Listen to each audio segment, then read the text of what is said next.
আমার আল্লাহর মায়া কি কম। আল্লাহ বলে, গোলাম তোর মা বাবার থেকে আমি মাওলার মায়া যে কত গুণ বেশি।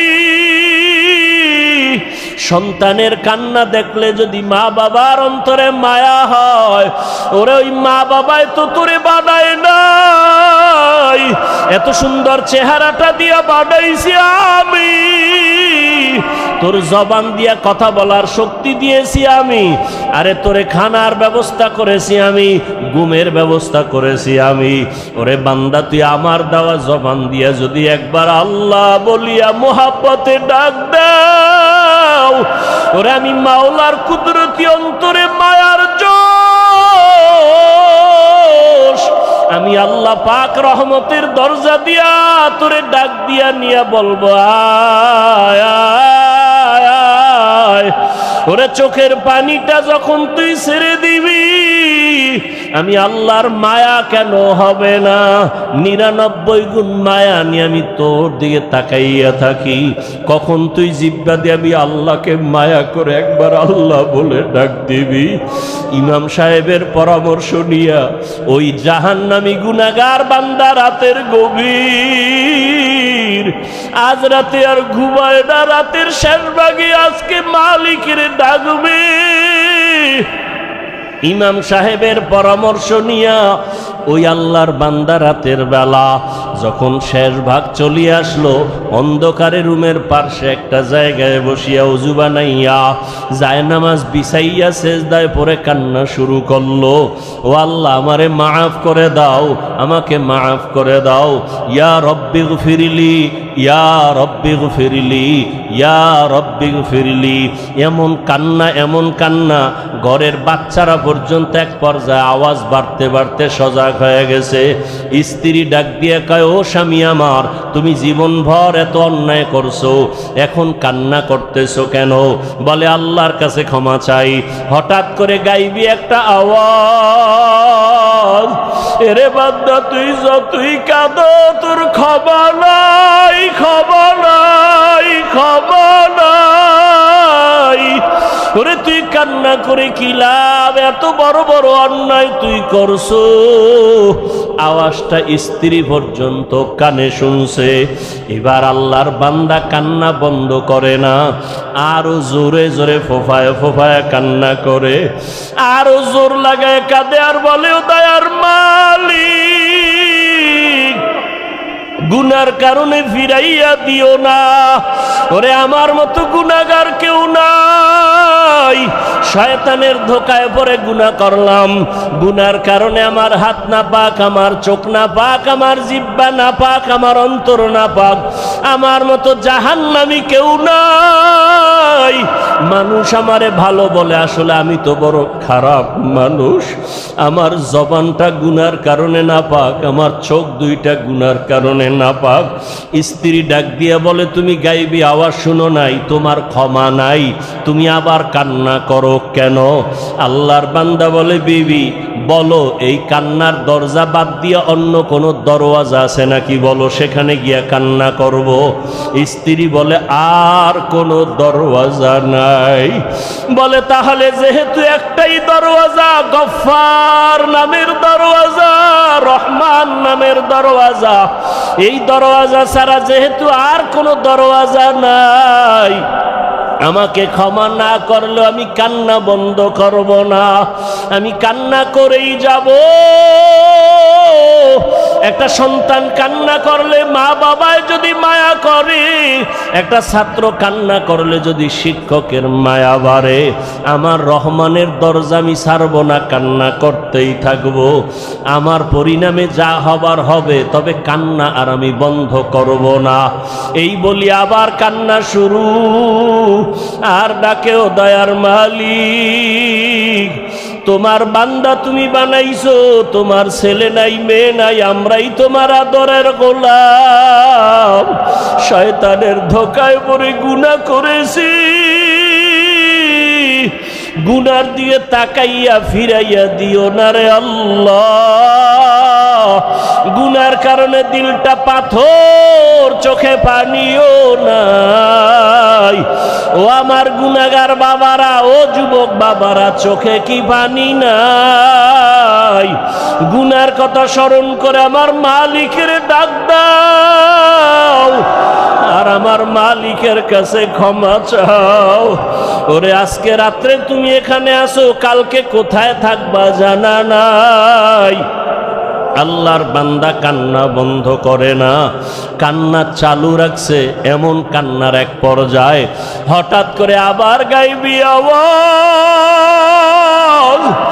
আল্লাহর পক্ষ থেকে আওয়াজ আসতেছে, ও বান্দার কাঁদিস না, তোর জীবনের গুনাহ মাফ, ওরে তোকে মাফ করে দেওয়া হয়েছে, আর কাঁদিস না।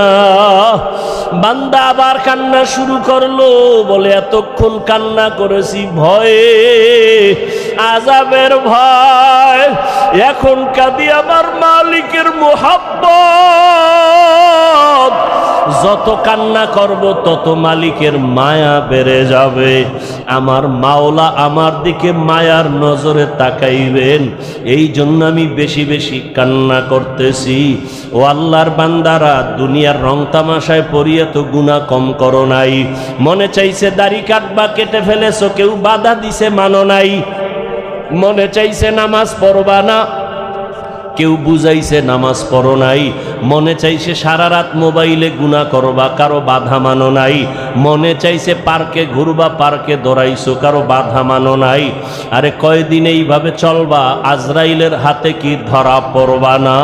ওরে ঘুমের মধ্যেও তো কত মানুষ মরিয়া যায়, পানির তো ভেতরে কত মানুষ ডুবিয়া যায়, গাড়ির নিচে পড়িয়া কত মানুষ মরিয়া যায়। ওরে কয়েকদিন আগে বিমানে আগুন লাগিয়া কত প্রাণ চলিয়া গেল। ও আল্লাহর বান্দা, ঘুমের ঘরে কত অসুস্থ হঠাৎ মানুষ, ভালো মানুষ অসুস্থ হইয়া মরিয়া যায়। এখনো কি গুনাহ ছাড়বা না? তওবা করো, অন্তরটাকে দিয়ে আমার মালিকের ডাক দাও মনে মনে, আর বলো, হে আল্লাহ, এই মজলিসের মধ্যে আমার মতো গুনাহগার বোধহয় কেউ নাই। আমার গুনার খবর আমার মা জানে না, ভাই জানে না, স্ত্রী জানে না, সন্তানেরা জানে না। ও আল্লাহ, কত গুনাহ করেছি, আজকে থেকে তওবা করতেছি, আর গুনাহ করব না। দুনিয়ার সূর্যের গরম সইতে পারি না, বেতের বাড়ি সইতে পারি না, মশার কামড় সহ্য করতে পারি না। গুনাহ নিয়ে কবরে গেলে জাহান্নামের গরম কেমন করে সহ্য করব? হাসরের ময়দানের গরম কেমন করে সহ্য করব? সাপের কামড় কেমন করে সহ্য করব? ও আল্লাহ, তওবা করতেছি, আর নামাজ ছাড়ব না, আর দাড়ি কাটব না, আর বেপরদায় চলব না। মা বাবার দোয়া নিয়া, শিক্ষকের দোয়া নিয়া, উলামায়ে আহলে হকের পরামর্শ নিয়া, নবীজির আদর্শ মেনে চলব। ক্ষমতার পাগল, নামাজে দাঁড়াইয়াও ক্ষমতা, ঘুমের মধ্যে ক্ষমতা, ঘুমের থেকে উঠার পরে ক্ষমতা। যারা যেই জিনিসের পাগল, তারা 24 ঘন্টা সেই জিনিস নিয়ে জিকির করে আর ফিকির করে। যে নারীর পাগল, তার 24 ঘন্টা জিকির আর ফিকির। বলেন না কেন? যারা গাড়ির পাগল, তারা 24 ঘন্টা জিকির আর ফিকির। যারা বাড়ির পাগল, 24 ঘন্টা জিকির আর ফিকির। ঢাকাতে বাড়ি আছে, এরপরও জিকির ফিকির। চট্টগ্রামে বাড়ি দরকার, আবার জিকির। কানাডায় করব, সিঙ্গাপুরে করব, কক্সবাজারে বাড়ি করব। এর কি কিসের পাগল? যে নারীর পাগল, তার 24 ঘন্টা ফিকির নারী। যে ক্ষমতার পাগল, তার 24 ঘন্টা ফিকির কি? ক্ষমতা। তাহলে দুনিয়ার সবাই পাগল, কেউ ক্ষমতার পাগল, কেউ নারীর পাগল, কেউ টাকার পাগল। এই সব পাগলের মধ্যে একদল উত্তম পাগল আছে, এরা টাকার পাগল না, বাড়ির পাগল না, গাড়ির পাগল না, ক্ষমতার পাগল না, এরা আল্লাহকে পাওয়ার পাগল। কাকে পাওয়ার? যে ক্ষমতার পাগল, সে কি চায়? ক্ষমতা। যে নারীর পাগল, সে কি চায়? যে টাকার পাগল, সে কি চায়? টাকার পাগল এমন হওয়া হইছে, বাবার পকেট মারে, মায়ের মারে, এক পর্যায়ে টাকার জন্য মাকে মাইর দেয়, বাবারে জবাই করে। কিসের পাগল? ও কি চায়? টাকা চায়। বাপ সামনে বাধা, বাবারে মারো। আমার দরকার টাকা, মা বাধা হইছে, মাকে মেরে ফেলো। আমার দরকার টাকা, দোকানওয়ালাকে মেরে ফেলো। টাকার পাগল। নারীর পাগল যারা, এরা বলে মা ছাড়বো, বাপ ছাড়বো, আমার নারী ছাড়বো না। দুই রশিতে একজন আর ফাঁসি। তাহলে যারা দুনিয়ার পাগল, এগো চিন্তা ফিকির দুনিয়া দুনিয়া দুনিয়া। আর যারা আল্লাহর পাগল, এরা কি চায়? এরা হাঁটতে চলতে সবসময় খালি কি ফিকির করে? অন্তরে ফিকির আল্লাহ, জবানে জিকির আল্লাহ, উঠতে বসতে শুধু আল্লাহকেই ডাকে। কাকে ডাকে? ইয়া ইলাহি মুঝসে মুঝকো दूर कर, ताके देखो मुझ में तुझको एक नजर। या इलाही तू मेरा माबूद है, या इलाही तू मेरा माशूक है। या इलाही तू मेरा सत्तार है, या इलाही तू मेरा गफ्फार है। আল্লাহকে পাওয়ার জন্য যেই বান্দা পাগল,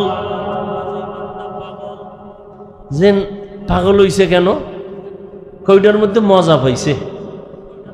মা বাবায় বুঝায় তুই কোন মাইয়ার জন্য পাগল হইছ, তোরে সুন্দরী রূপসী বড় লোকের মাইয়া এনে দিব, বলে দরকার নেই আমার ফেতনি বালা। চেহারা ভালো না কামার এটাই ভালো। মা বাবায় যত বুঝায়, সন্তান এই বুঝ মানতে চায় না। বলে আমি যেই মেয়েটার পিছনে পাগল হয়ে গেছি, ওরে আমার দরকার, তোমারে দরকার নাই, বাবারে দরকার নাই, টাকা লাগবে না, ভিক্ষা করে খাবো, আমার চোখের দেখার পাগল নারীটারে আমার লাগবে। তোমরা যতই বলো কালো, তা আমার কাছে এটাই কি ভালো। এখন যত বুঝায় সে বুঝতে চায় না। সবাই বলে সে এখন মেয়ের জন্য পাগল হয়ে গেছে, ওর মাথা ঠিক নাই, ও এখন পাগল ভেসে চলতেছে, এখন ওরে সবাই ছেড়ে দাও, ওর পাগলামি নিয়ে ও আছে, ওখানে মজা পাইছে, ওই মজা ছাড়বে না। টাকার পেছনে যারা ঘুরে দৌড়ায়, হাজারবার বুঝানোর পরও বলে হারাম খাবি না, এরপরও হারামের ভিতরে মজা। কুকুরের যতই বুঝাও পায়খানা খাওয়া ভালো না, তোর জন্য ফ্যান আছে, ভাতের মার আছে, তোর জন্য খানা আছে আলাদা, বাথরুমে গিয়া পায়খানা খাইও না। কুকুরের যত বুঝাবে কয় না আমার ওটাই মজা বেশি। কথা ঠিক নি? এরে নবীর উম্মত যারা আমার আল্লাহ পাকের আশিক, ওরা গবেষণা করতে করতে ফিকির করতে করতে চিন্তা করলো, আমার মা আমার বাবা আমার আসল কেউ না, একমাত্র আমার আসল কে? রিজিকের মালিক আমার আল্লাহ, হায়াতের মালিক আমার আল্লাহ, ইজ্জতের মালিক আমার আল্লাহ, আমাকে সুস্থ রাখার মালিক কে? আল্লাহ, সম্মান দেওয়ার মালিক আল্লাহ, ইজ্জত নেওয়ারও মালিক কে? চেয়ারে বসাইয়া দেয় কে? এই চেয়ার থেকে নামায়া দেয় কে? সব কিছুর মূলে আমার আল্লাহ। আমি যদি ঘুমায় যাই, ঘুম থেকে যদি না উঠি, আমার আল্লাহ যদি না উঠতে পারবো না। আমাকে ঘুম পাড়ায় দেন কে? আল্লাহ। ঘুম থেকে উঠার সুযোগ কে দেন? আল্লাহ। আল্লাহ যদি কয় না তোর এই শেষ ঘুম, আমার মা বাবায় জীবনে ঘুম থেকে সজাগ করতে আর পারবে না। এই চিন্তা করতে করতে করতে করতে অন্তরের মধ্যে একটা মজার ঘেরান আসতে থাকে। আসলে আমার মা আপন না, বাবা আপন না, ভাই আপন না, টাকা আপন না, মাল আমার আপন না, একমাত্র আমার ইহকাল পরকালে আমার ভালোর জন্য সর্বক্ষেত্রে আমার একমাত্র আপনকে। এই বুঝটা যখন এসে যায়, তখন দুনিয়ার সবাই যদি বলে নামাজ ছাড়িয়া দে, দাড়ি কেটে ফেল, ওই বান্দা বলে চাকরি ছাড়বো তারপরও দাড়ি কাটবো না। ইয়া ইলাহি মুঝসে মুঝকো दूर कर, ताके देखो मुझ में तुझको एक नजर। या इलाही तू मेरा माबूद है, या इलाही तू मेरा माशूक है। আবু জাহাল নবীরে দেখছে না? 13টা বছর যেই রহমতের নবীকে এক নজর দেখলে জাহান্নামের আগুনটা হারাম হয়ে যায়। কেমন মায়ার নবী আমার, যেই রহমতের নবীকে দেখা মাত্র পেটের ক্ষুধা থাকে না। কেমন মায়ার নবী আমার, যেই রহমতের নবী যেখানে কদম রাখেন ওখান থেকে মিশকের ঘেরান, যেই রহমতের নবী আমার শরীর মোবারক থেকে মিশকের ঘেরান, নবীজির ঘাম থেকে মিশকের ঘেরান। কেমন মায়ার নবী আমার, যেই নবীকে এক নজর দেখার জন্য গর্তের পিপিলিকা পাগল, নবীকে এক নজর দেখার জন্য নদীর সমুদ্রের মাছ বড় আফসুস করে, রহমতের নবীকে এক নজর দেখার জন্য জঙ্গলের প্রাণীরা পাগল হয়ে আছে। ওই নবীকে একটা নজর দেখবে জাহান্নামের আগুন হারাম হয়ে যাবে। কিন্তু কপাল বড় খারাপ, 13 বছর পর্যন্ত ওই নবীকে পাশে বসে দেখলো, বয়ান শুনলো, এরপরও একবারও কালেমা নসিব হলো না, কালেমা পড়লো না। কে? আবু জাহাল। কারণটা কি? ওর কপাল বড় খারাপ, ও এখন পর্যন্ত দুনিয়ার লোককে কন্ট্রোল করতে পারে নাই। আর অপরদিকে 27 বছরের যুবক তরবারি নিয়ে দৌড়ায় আমার নবীকে জবাই করার জন্য। রহমতের নবীকে জবাই করতে গিয়া একটা নজর চেহারা দেখা তরবারি ফালাইয়া ডাক দিয়া বলে, রহমতের নবী দয়া করে কালেমা রশি আমার গলায় লাগায় দেয়। 13 বছর নবীরে দেখিয়াও কালেমা পড়ে না, বরং বিরোধিতা। আর 27 বছরের যুবক নবীজিকে মারতে গিয়া, জবাই করতে গিয়া কালেমার মালা গলায় পড়ছে। কে? কে?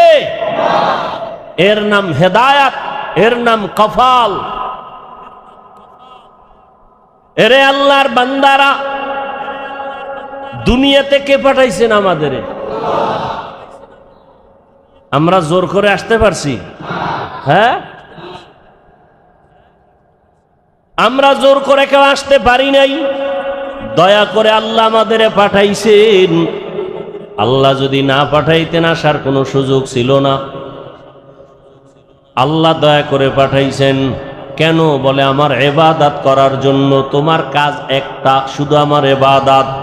তবে ইবাদতটা দুনিয়ার মধ্যে থাকিয়া করবা, জঙ্গলে গিয়া না। সংসারও করবা, ব্যবসা করবা, চাকরি করবা, এর মাঝে দিয়া জবান দিয়া আমার আল্লাহরে ডাকবা।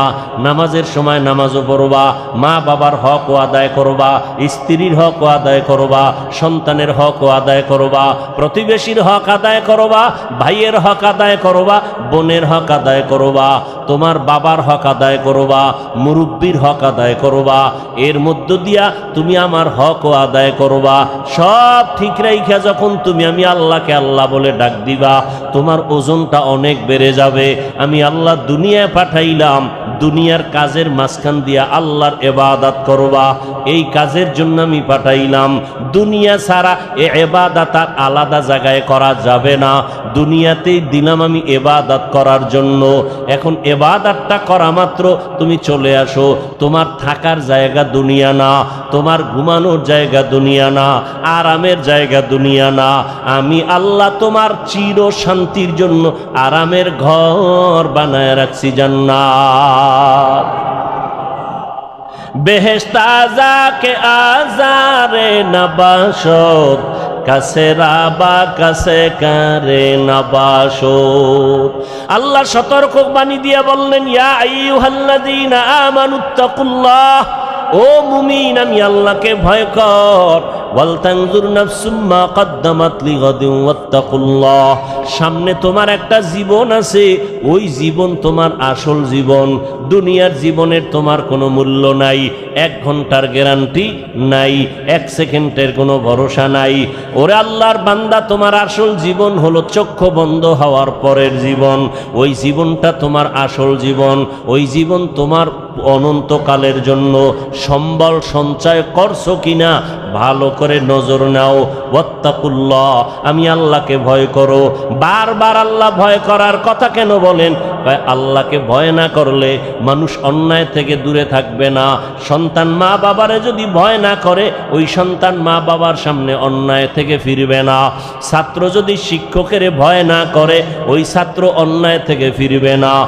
বিচারকরে যদি আসামি ভয় না করে, ওই আসামি কখনো বিচারকের সামনে অন্যায় করার থেকে ফিরবে না। যেই মানুষ আমার আল্লাহকে ভয় করবে না, ওই মানুষ অন্যায় করা ছাড়বে না, বারবার অন্যায় করবে। আর যেই সন্তান মা বাবাকে ভয় করবে, ওই সন্তানটা গোপনে গোপনে দুই একটা অন্যায় করলেও মা বাবা আসলে অন্যায় থেকে ফিরে যাবে, আর গুনাহ করবে না। মা বাবার শাস্তির ভয়ে ছাত্র মাঝে মাঝে অন্যায় করে, শিক্ষকের বিচারের ভয় আর করে না। ঠিক এই বান্দা আমার আল্লাহর ভয় যখন অন্তরে আসবে, তখন জীবন দিবে, আল্লাহর বিরুদ্ধে কোনো কাজ করবে না। আর এই আল্লাহর ভয়টা অন্তরে জমা করার জন্য একমাত্র রাস্তা আল্লাহওয়ালাদের সোহবত।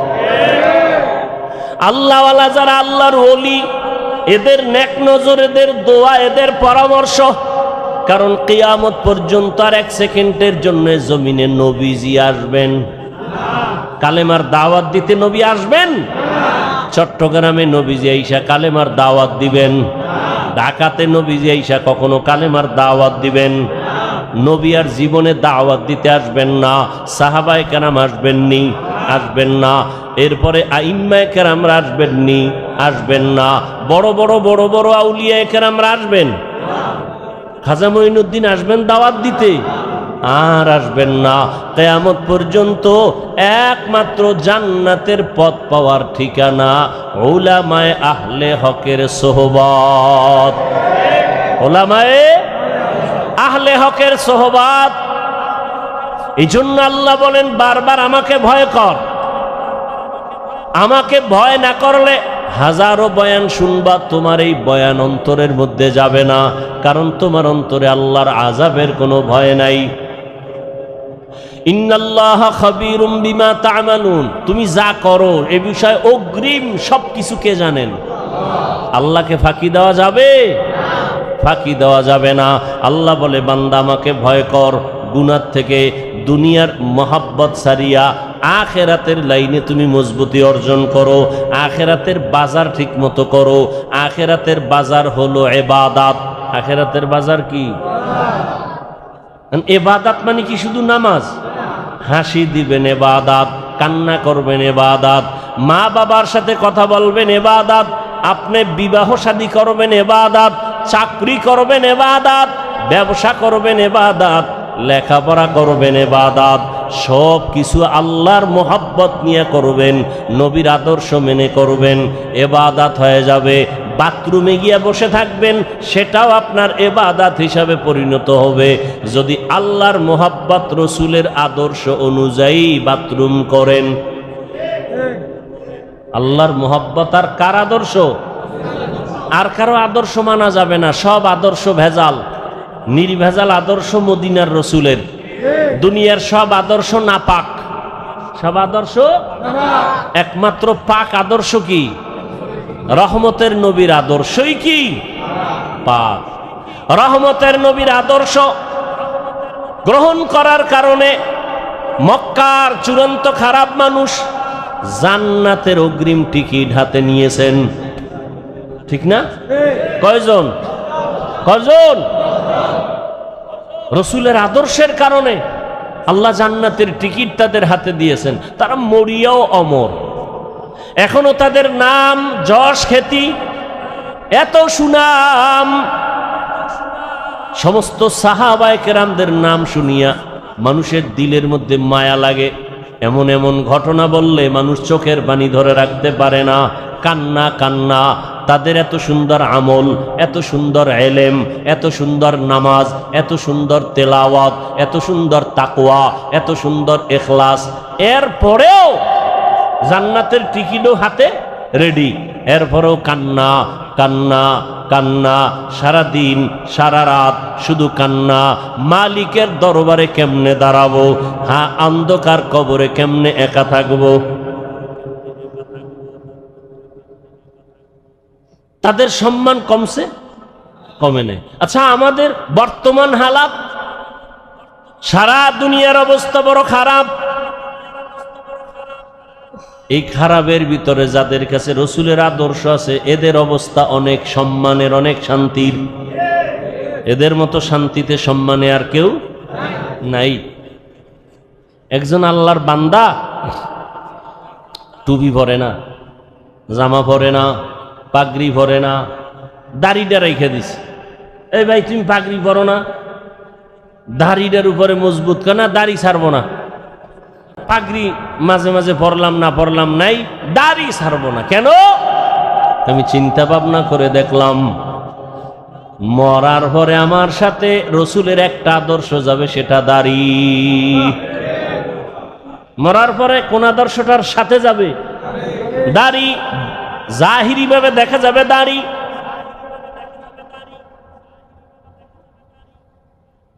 এটাই রসুলের আদর্শের প্রতীক। এই জন্য রহমতের নবী তার আদর্শর বয়ান দিয়া মানুষকে এমন ভাবে দ্বীনের দিকে আকৃষ্ট করে ফেললেন। দুনিয়ায় থাকিয়া আখিরাতের বাজার করো। এই যে বাজারে দোকানদারি ব্যবসা করে, এটা কি নিষেধ? বাজারে যাও, বাজারে যাইয়াও দুনিয়ার বাজারে গিয়াও আখিরাতের বাজার করো। কেমনে? যখন তুমি দুনিয়ার বাজারে যাও জরুরত সারার জন্য, রাস্তার ডানে হাঁটো, নজর নিচের দিকে রাখো। তোমার দোকানে কাজ সাইরা তাড়াতাড়ি আবার বাসায় চলে যাও। বাজারে সব বেশি সময় কাটায়ও না, কারণ দুনিয়াতে যত খারাপ জায়গা আছে নবীজি বলেন এর থেকে সব থেকে খারাপ জায়গা কি? বাজার। বাথরুম খারাপ না, কি খারাপ? বাথরুমের খারাপ না বলিয়া নবীজি বাজারকে খারাপ বললেন কেন? বাথরুমে ওই গুনাহ হয় না, বাজারের মধ্যে যেই পরিমাণ গুনাহ হয়। এজন্য নবী বলেন আর দুনিয়া সিজনুল মুমিন ওয়া জান্নাতুল কাফের। দুনিয়া হলো মুমিনের জন্য জেলখানা, বেঈমানের জন্য শান্তির জায়গা, বালাখানা। দুনিয়াতে যত শান্তি বেঈমানেরা করবে, পরকালে ওদের শান্তি নাই। আর মুমিনেরা যত কষ্ট দুনিয়ায় করবে, পরকালে ওদের কোনো কষ্ট নাই। তাহলে দুনিয়া মুমিনের জন্য জেলখানা মানে কি? অশান্তি। অতএব শান্তির দোয়া করার কোনো কায়দা নাই। তবে যদি আখিরাতের লাইনে চলে, আল্লাহ দুনিয়াতেও তাকে বোনাস শান্তি দিবেন। বোনাস কি দিবেন? আপনি টুপি মাথায় দেন না কেন? কয় মাথা গরম হয়ে যায়। যেই গরম। আর আমারে যদি আপনি লাখ টাকা দিয়ে বলেন টুপি পরা যাবে না, আপনার গরম আছে, আমার গরম নাই কি? আসলে আল্লাহর প্রতি মহব্বতের পার্সেন্ট আপনার কম। একজন আল্লাহর বান্দা বলে আমি ফরজ আমল তো করবই, নফল আমি ছাড়ব না। আর একজনে বলে নফল লাগে না। নফল আর একজনে কে ফরজ পর্ব তো পর্বই, নফলও ছাড়ব না। আর একজন মুমিন, সে আশিকে রাসূল, বলে আমার নফল লাগে না। মোহাব্বতের পার্সেন্ট যেমন, ইবাদতের সীমানাও তেমন। মোহাব্বতের পার্সেন্ট আপনার টুপি মাথায় দিতে গরম, আর একজনে মাথায় টুপি, এর উপরে আবার পাগড়ি। এর গরম কই? এর গরম যা কিছু আছে এর অন্তরে আসল গরম ঢুকায় রাখছে। দুনিয়ার গরম কিছুই না। যদি আমি টুপি পাগড়ি ছাড়া চলি, হাসরের ময়দানের গরম তারও কঠিন। হাসরের ময়দানের গরম আরো কঠিন। এই গরম তো কোনো গরমই না।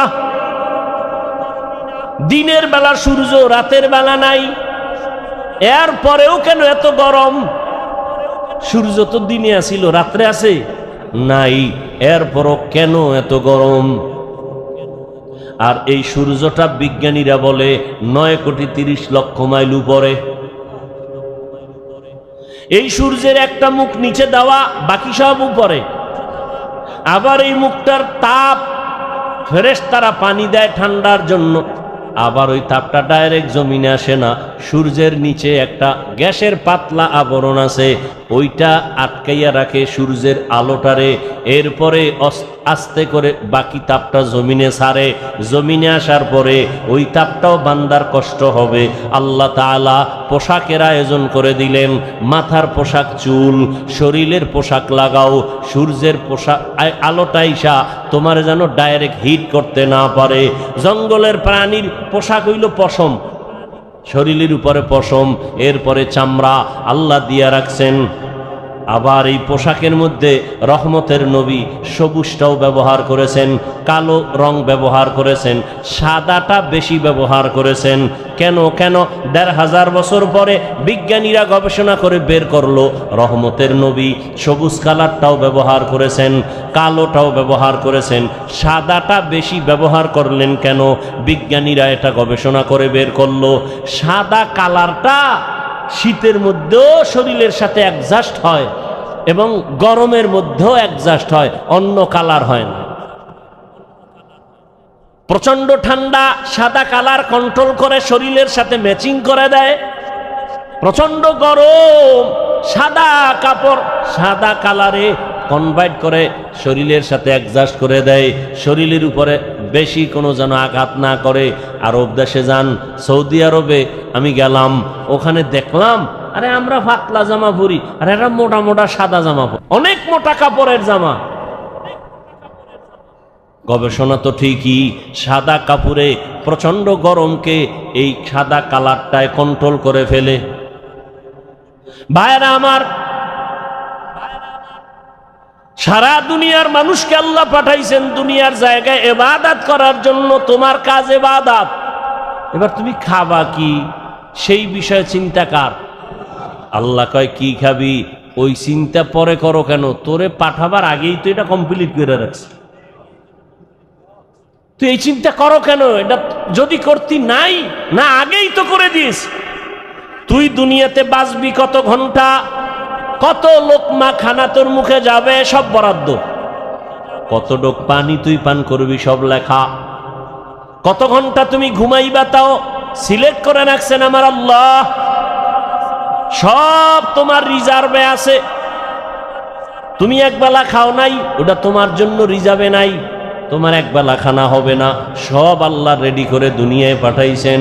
দুনিয়ার তোমার আলোর দরকার, আগে সূর্য বানাইছেন, তোমার চলার জায়গা দরকার, জমিন বানাইছেন, পানির দরকার, সমুদ্রের পানি, ওদিকে বৃষ্টির পানি, সব ব্যবস্থা করে দিয়ে আল্লাহ বলেন তোমার একটাই কাজ আমার ইবাদত। দুনিয়ার সব মানুষ ২৪ ঘন্টা ইবাদত করে। ২৪ ঘন্টা কি করে? আল্লাহ সূর্যটারে চাঁদকে ক্যালেন্ডার বানায় দিছেন। ২৪ ঘন্টা দুনিয়ার মানুষ নামাজে আছে। আমরা এখন পড়ি নামাজ, এর ৫ মিনিটের আধা ঘন্টা পরে আর এক দেশে নামাজ শুরু, এর ১ ঘন্টা পরে আর এক জায়গায় নামাজ শুরু, আবার ৩ ঘন্টা পরে সৌদি আরবে শুরু। হ্যাঁ, এইভাবে টোটাল দুনিয়াটাকে আল্লাহ পাক ক্যালেন্ডারের সাথে সূর্য চাঁদের সাথে মিলাই দিছেন। অর্থাৎ আল্লাহর ইবাদত এক টাইমে করবে না, দুনিয়াতে ২৪টা ঘন্টাই বান্দা আমার ইবাদত করবে, ১ সেকেন্ড যেন ইবাদত থেকে খালি না থাকে। আমরা রাত্রে ঘুমাইছি, নামাজ পড়ি না, রেস্টে আছি, ইবাদত থেকে একটু জাহিরি ভাবে ইবাদত থেকে আমরা একটু রেস্টে আছি, চুপচাপ। আল্লাহ কয় দুনিয়ার অন্য জায়গায় তো তোমার মতো বান্দা বান্দিরা ইবাদত করতেছে, সেখানে সূর্য আছে, রাত না।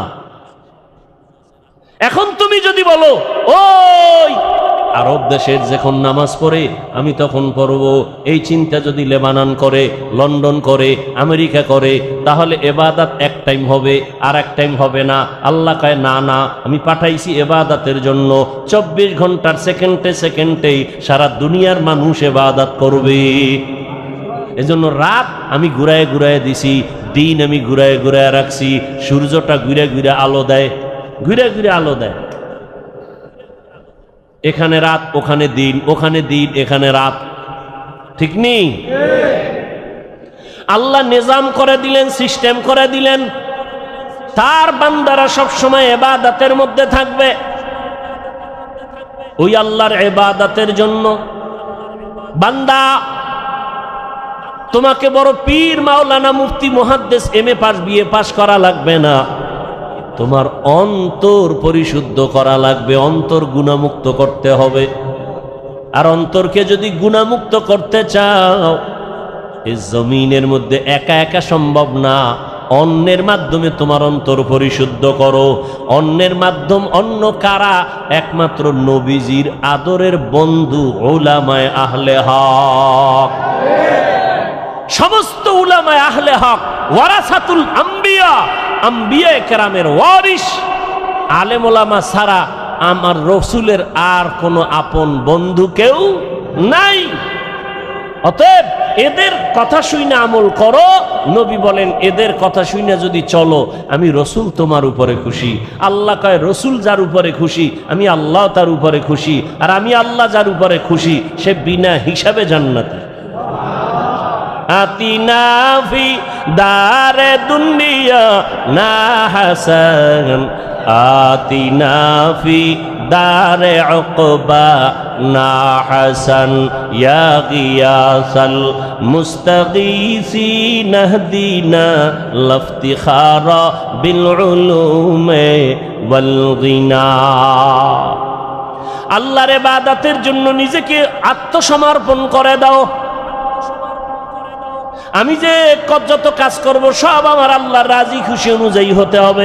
ইন্না সালাতি ওয়া নুসুকি ওয়া মাহইয়ায়া ওয়া মামাতি লিল্লাহি রাব্বিল আলামিন।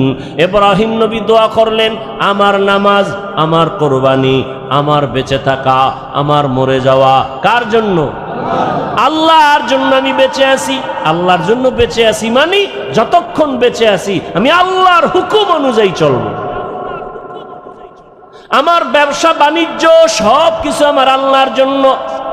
আমার নামাজ, আমার রোজা, আমার তেলাওয়াত, আমার জিকির, আমার সব ব্যবসা বাণিজ্য কার জন্য? আল্লাহর জন্য। যারা ব্যবসা করবে ওই ব্যবসায়ী বান্দা কোনোদিন কাস্টমারের সাথে মিথ্যা কথা বলবে না। আল্লাহর জন্য যারা ব্যবসা করবে কোনোদিন কাস্টমারকে মাপে কম দিবে না। 2 নাম্বার মালের 1 নাম্বার বলবে না। কোনোদিন কোনো আল্লাহর বান্দা বান্দির সাথে ধোঁকাবাজি করবে না। আর এমন ব্যবসায়ীকে রসুল বলেছেন, আমি রসুলের সাথে তুমি জান্নাতে থাকবা। তাহলে আল্লাহ পাক বুঝাইলেন, দুনিয়ার মধ্যে থাকিয়া আখেরাতের বাজার করো। আখেরাতের বাজার যদি করতে চাও, দুনিয়ার রং তামাশায় তোমাকে গ্রাস করে ফেলতে পারে, তবে আমার ভয় অন্তরে জমা রাখো। আমার ভয়টা যদি অন্তরে জমা রাখো, দুনিয়ায় তোমাকে আকৃষ্ট করতে পারবে না। তবে একা একা পারবা না। যাদের মধ্যে আল্লাহর ভয় আছে তাদের সাথে সম্পর্ক লাগায় দাও। আল্লাহর ওলি জমিনে আছে যারা নামাজ ছাড়া 1 সেকেন্ড সময় কাটায় না। নামাজের সময় নামাজ, বাকি টাইম জিকির, তেলাওয়াত। এই মানুষগুলোর চেহারার দিয়ে যতক্ষণ তাকাইবা তোমার অন্তরে শুধু আল্লাহর কথাই মনে পড়বে, দুনিয়ার কোনো চিন্তা তোমার অন্তরে থাকবে না। এমন আল্লাহওয়ালাদের নজর লাগাও, তোমার অন্তরটা ধোলাই হয়ে যাবে। আল্লাহওয়ালাদের নজর যখন তোমার ভেতরে আসবে, আল্লাহওয়ালাদের দোয়াও চলতে থাকবে। এক পর্যায়ে দেখবা এখন তোমার নামাজ ভালো লাগে না, তখন তোমার আজান হলে আর ব্যবসা ভালো লাগবে না। এখন তো আজান হয়ে গেছে, দোকানওয়ালা ভাই চলেন নামাজে, একটু পরে যাই, কাস্টমার বিদায় দিয়ে নেই। এখন বিদায় দিতে দিতে জামাত শেষ, এরকম হয় না? কিন্তু আল্লাহওয়ালাদের সাথে যাদের গভীর সম্পর্ক, এদের অবস্থা দিন দিন শুধু পরিবর্তন হয়। এক পর্যায়ে দেখা যায় একটা সুন্দর করে সাইনবোর্ড বানায় লেখছে, নামাজের বিরতি, দোকান বন্ধ। এক সময় কাস্টমারের ঝামেলায় জামাতে যায় না, আর এখন আলাদা সাইনবোর্ড বানাইছে, নামাজের বিরতি, দোকান বন্ধ। এটা আল্লাহওয়ালাদের সোহবতের মাধ্যমে সম্ভব, একা একা সম্ভব না। এজন্য আল্লাহওয়ালাদের সোহবত। আল্লাহওয়ালা কারা? বাংলাদেশে তো আল্লাহওয়ালাদের অভাব নাই, তবে সহজ কথা, যার কথা শুনলে, যার কাছে বসলে গুনাহ ছাড়া সহজ হয়, নেক আমল করা সহজ হয়, এমন আল্লাহওয়ালা আসল আল্লাহওয়ালা। যেই আল্লাহওয়ালাদের নেক নজর লাগলে অন্তরের মধ্যে আমলের আগ্রহ বাড়ে, গুনার আকর্ষণ কমে যায়। আল্লাহওয়ালার সামনে গিয়া বয়ান শুনিয়া চোখের পানি ছেড়ে কাঁদেন, অন্তরে ভয়, যেই ভয়টা এতক্ষণ আসে নাই। আল্লাহওয়ালা খাঁটি আল্লাহওয়ালাদের বয়ান শুনতে গিয়া চোখের পানি যখন পড়া শুরু হয়ে গেল, দিলটা নরম হয়ে গেছে। আল্লাহওয়ালার বয়ান শুনিয়া কেমন যেন এখন আর ব্যবসা ভালো লাগে না, চাকরি ভালো লাগে না, এখন আর দুনিয়াদারি ভালো লাগে না। বান্দার চোখের থেকে পানি বের হয়ে গেল। আল্লাহর কাছে বারবার তওবা করে ক্ষমা চায়, জীবনে কত নামাজ ছাড়লাম, কত বেপরদায় চললাম, কত মিথ্যা কথা বললাম, গালি দিলাম, গীবত শিকায়াত করলাম। আল্লাহর কাছে তওবা করে, আল্লাহ তুমি আমাকে দয়া করে মাফ করে দাও। ভাইরা আমার, মানুষের জীবনের একটা পর্যায়ে আসিয়া নিজে নিজে একটা পেরেশানির মধ্যে পড়ে, আরে একদিন তো মরে যাব, এই একটা চিন্তা চলে আসে একটা সময়, আমি তো মরব, তো কি উপায় হবে আমার, করলাম কি জীবনে। এক আল্লাহর বান্দা জীবন ভর শুধু গুনাহ গুনাহ গুনাহ গুনাহ, এলাকার সবাই জানে বড় অপরাধী, এমন কোনো গুনাহ নাই যে গুনাহ তার দ্বারা হয় না। রাতের বেলা একদিন বিছানায় শুয়ে শুইয়া চিন্তায় পড়ে গেল, আরে আমি গুনাহ করতে করতে জীবন আমার শেষের দিকে চলল, আমার ডানে বামে সব চলিয়া গেল, গুনাহ করলাম হাতের দ্বারা, কত মানুষ জবাই করলাম, এখন তো মানুষ আমারে দেখলেই ভয় পায়, জানে আমি এলাকার বড় সন্ত্রাসী, বড় চাঁদাবাজ, বড় চান্দাবাজ, ধান্দাবাজি করি, মানুষ আমার সামনে আসে না, আলেম ওলামারাও আমারকে ভালো জানে না। মন্তরের মধ্যে একটা আঘাত লাগছে, হঠাৎ করে কানের মধ্যে আওয়াজ, মসজিদের মিনারায় ফজরের আজান, আসসালাতু খায়রুম মিনান নাওম, অন্তরের মধ্যে গিয়া হিট করলো। এক তো চিন্তায় পড়ছে আমার উপায় কি হবে, এর মধ্যে আজানের আওয়াজ অন্তরের মধ্যে হিট করলো। এবার কত একটু ঘুইরা ঘুইরা মসজিদের দিকে যাই, গিয়া দেখে কেউ নাই, মসজিদ দরজা একটা খোলা, মুয়াজ্জিন সাহেব আজান দিয়া বের হচ্ছে, ওদিকে ইমাম সাহেব রুমের পাশে ওযু বানায়। সন্ত্রাসীর দেইখা ইমাম সাহেব বড় ভয় পেয়ে গেল। ওই লোকটা বলে, ভয় পাইও না হুজুর, আমি এখন উল্টা মন নিয়ে আসি না, আমার অন্তরটা বড় দুর্বল, আমার একদিন মরণ হবে, মালিকের কাছে আমি কেমনে কি নিয়ে দাঁড়াবো, কি জবাব দিব। ইমাম সাহেব বড় খুশি হইয়া বলেন, আসেন অজু বানান। জীবনে তো অজু করি নাই। ইমাম সাহেব বৈশা তারে সুন্দর করে অজু শিখায় অজু বানায় দিল, নামাজ পড়াইয়া। এরপরে বলে, আপনি প্রতিদিন নামাজ পড়বেন, একজন আল্লাহওয়ালার পরামর্শ নিবেন। বলে, হুজুর আমি আপনার পরামর্শ নিব। আর গভীর রাত যখন হয়, আমার মাওলা তখন দরজা তওবার খুইলা বান্দাকে ডাকে।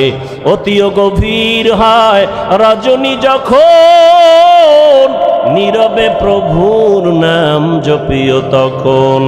প্রভুর করুণা যদি পাইবারে চাও, গভীর রাতে উঠে প্রভুর গুণগান গাও। গভীর রাতে আমার আল্লাহ প্রত্যেক রাতের শেষ ভাগে প্রথম আসমানে আসিয়া হাজির। আল্লাহ জোহরে আইসা ডাকে না, আসরে আইসা ডাকে না, ফজরে আইসা ডাকে না, মাগরিবে ডাকে না, এশার সময় ডাকে না। আল্লাহ রাতের শেষ ভাগে প্রথম আসমানে আইসা ডাকে, ও আমার গুনাহগার গোলামেরা কই, শয়তানের ধোকায় পড়ে গুনাহ করেছো, আমি আল্লাহ ক্ষমার দরজা খুইলা ডাকতেছি। আলা মিন মুস্তাগফিরিন ফাগফির আলাহ, আলা মিন মুস্তারজিকিন ফারজুকা। ও গুনাহগারেরা, গভীর রাত, এখন সব অন্ধকার, অন্ধকারে কেউ কাউকে দেখে না, উঠো ও বান্দা। এখন গাছের পাখিরা পর্যন্ত ঘুমায়, ঘরের মানুষেরাও ঘুমায়, নদীর মাছগুলো ঘুমায়, দোকানগুলো বন্ধ, কোলাহল নাই, নীরবে তুমি একা একা একটু উঠো, ওইটা সুন্দর করে আস্তে করে অজু বানাও। ও দোকানওয়ালারা, ও ব্যবসায়ী বাবারা, ওরে দোকানদারি কইরা রাত্র 2টা 2:30টায় বাসায় যাও, যাইয়া তুমি ফ্রেশ হইয়া ঘুমায় যাও। তুমি যদি একটু চিন্তা করতা, এই টাইমে তো আমার মালিক আজ আসমানে হাজির হয়ে গেছে, আমাকে ডাকতেছে। কত মানুষ ঘুমাইয়া যায়, উঠতে পারে না, আর তুমি ঠিক টাইমেই যায় বাসায় ঢুকছো। তুমি কি পারলা না ওযু বানাইয়া 2 রাকাত নামাজ পড়া সিজদায় গিয়া যদি কান্না করে বলতা, ও দয়ার মালিক, হারানো গোলাম তোমার দরওয়াজায় হাজির, মেহেরবানি করে তুমি মাফ করে দাও। ইমাম সাহেব পরামর্শ দিয়ে দিল, বাবা ভোর রাত্রে আমার মাওলা বড় দয়ার নজর দিয়া তাকায়, আপনি গোপনে একা একা ওযু বানায় ঘরের কোন একটু নামাজ পড়বেন আর আমার মাওলার কাছে কান্না করবেন।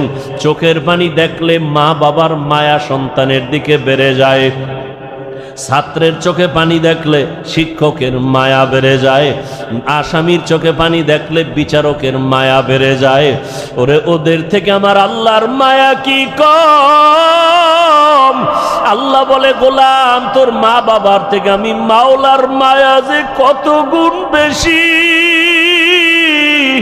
সন্তানের কান্না দেখলে যদি মা বাবার অন্তরে মায়া হয়, ওরে ওই মা বাবাই তো তোরে বানায় নাই, এত সুন্দর চেহারাটা দিয়া বানাইছি আমি, তোর জবান দিয়া কথা বলার শক্তি দিয়েছি আমি, আরে তোরে খানার ব্যবস্থা করেছি আমি, ঘুমের ব্যবস্থা করেছি আমি।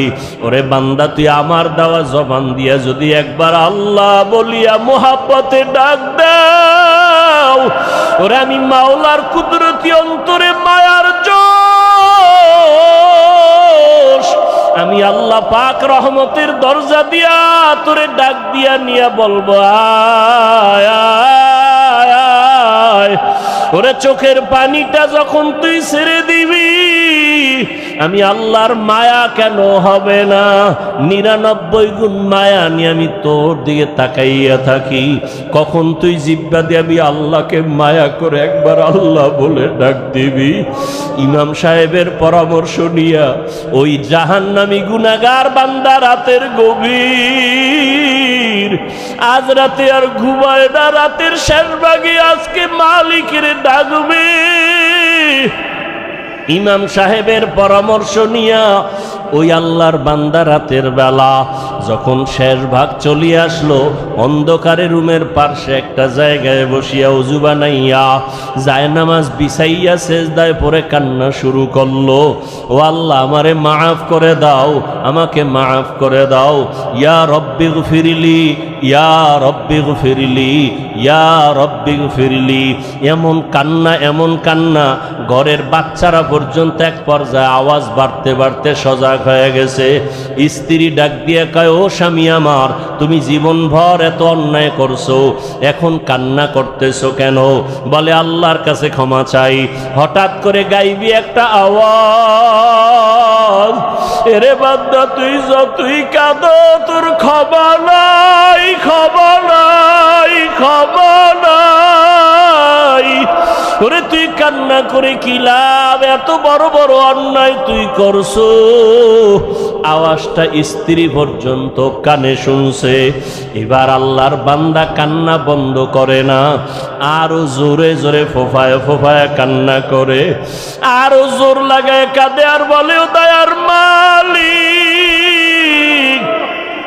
গুনার কারণে ফিরাইয়া দিও না, ওরে আমার মতো গুনাহগার কেউ নাই, শয়তানের ধোকায় পড়ে গুনাহ করলাম, গুনার কারণে আমার হাত না পাক, আমার চোখ না পাক, আমার জিহ্বা না পাক, আমার অন্তর না পাক, আমার মতো জাহান্নামী কেউ নাই।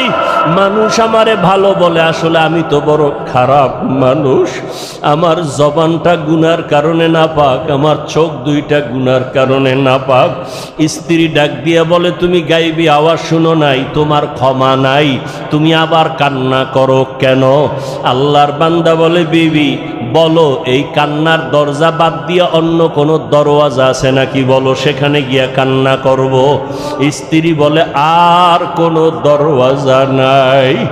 বলে, তাহলে যেহেতু একটাই দরওয়াজা, গফফার নামের দরওয়াজা, রহমান নামের দরওয়াজা, এই দরওয়াজা ছাড়া যেহেতু আর কোনো দরওয়াজা নাই, আমাকে ক্ষমা না করলে আমি কান্না বন্ধ করব না, আমি কান্না করেই যাব।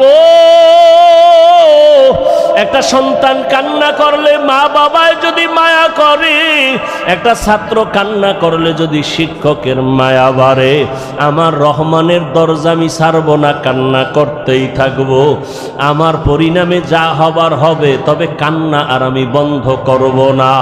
এই বলি আবার কান্না শুরু, আর ডাকেও দয়ার মালিক, তোমার বান্দা তুমি বানাইছো, তোমার ছেলে নাই মেয়ে নাই, আমরাই তোমার আদরের গোলাম। শয়তানের ধোকায় পড়ে গুনাহ করেছি, গুনার দিয়ে তাকাইয়া ফিরাইয়া দিও না রে আল্লাহ।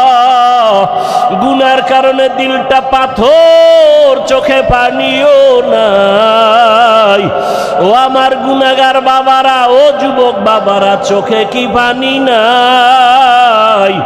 গুনার কথা স্মরণ করে আমার মালিকের ডাক দাও, আর আমার মালিকের কাছে ক্ষমা চাও। ওরে আজকে রাত্রে তুমি এখানে আসো, কালকে কোথায় থাকবা জানা নাই। আল্লাহর বান্দা কান্না বন্ধ করে না, কান্না চালু রাখছে। এমন কান্নার এক পর্যায়ে হঠাৎ করে আবার গাইবি আওয়াজ, আল্লাহর পক্ষ থেকে আওয়াজ আসতেছে, ও বান্দার কাঁদিস না, তোর জীবনের গুনাহ মাফ, ওরে তোকে মাফ করে দেওয়া হয়েছে, আর কাঁদিস না। বান্দা আবার কান্না শুরু করলো, বলে এতক্ষণ কান্না করেছি ভয়ে, আযাবের ভয়, এখন কাঁদি আমার মালিকের মুহাব্বত। যত কান্না করব তত মালিকের মায়া বেড়ে যাবে, আমার মাওলা আমার দিকে মায়ার নজরে তাকাইবেন। এই জন্য আমি বেশি বেশি কান্না করতেছি। ও আল্লাহর বান্দারা, দুনিয়ার রং তামাশায় পড়িয়ে তো গুনাহ কম করো নাই। মনে চাইছে দাড়ি কাটবা, কেটে ফেলেছো, কেউ বাধা দিছে মানো নাই। মনে চাইছে নামাজ পড়বা না, কেউ বুঝাইছে নামাজ পড়ো নাই। মনে চাইছে সারা রাত মোবাইলে গুনাহ করবা, কারো বাধা মানো নাই। মনে চাইছে পার্কে ঘুরবা, পার্কে দৌড়াইছো, কারো বাধা মানো নাই। আরে কয়দিন এইভাবে চলবা, আজরাইলের হাতে কি ধরা পড়বা না? ওরে ঘুমের মধ্যেও তো কত মানুষ মরিয়া যায়, পানির তো ভেতরে কত মানুষ ডুবিয়া যায়, গাড়ির নিচে পড়িয়া কত মানুষ মরিয়া যায়। ওরে কয়েকদিন আগে বিমানে আগুন লাগিয়া কত প্রাণ চলিয়া গেল। ও আল্লাহর বান্দা, ঘুমের ঘরে কত অসুস্থ হঠাৎ মানুষ, ভালো মানুষ অসুস্থ হইয়া মরিয়া যায়। এখনো কি গুনাহ ছাড়বা না? তওবা করো, অন্তরটাকে দিয়ে আমার মালিকের ডাক দাও মনে মনে, আর বলো, হে আল্লাহ, এই মজলিসের মধ্যে আমার মতো গুনাহগার বোধহয় কেউ নাই। আমার গুনার খবর আমার মা জানে না, ভাই জানে না, স্ত্রী জানে না, সন্তানেরা জানে না। ও আল্লাহ, কত গুনাহ করেছি, আজকে থেকে তওবা করতেছি, আর গুনাহ করব না। দুনিয়ার সূর্যের গরম সইতে পারি না, বেতের বাড়ি সইতে পারি না, মশার কামড় সহ্য করতে পারি না। গুনাহ নিয়ে কবরে গেলে জাহান্নামের গরম কেমন করে সহ্য করব? হাসরের ময়দানের গরম কেমন করে সহ্য করব? সাপের কামড় কেমন করে সহ্য করব? ও আল্লাহ, তওবা করতেছি, আর নামাজ ছাড়ব না, আর দাড়ি কাটব না, আর বেপরদায় চলব না। মা বাবার দোয়া নিয়া, শিক্ষকের দোয়া নিয়া, উলামায়ে আহলে হকের পরামর্শ নিয়া, নবীজির আদর্শ মেনে চলব। আল্লাহ আমাদের খাঁটি তওবাওয়ালা জীবন দান করেন, তওবার উপরে মজবুত হইয়া চলার তৌফিক দান করেন। আমিন।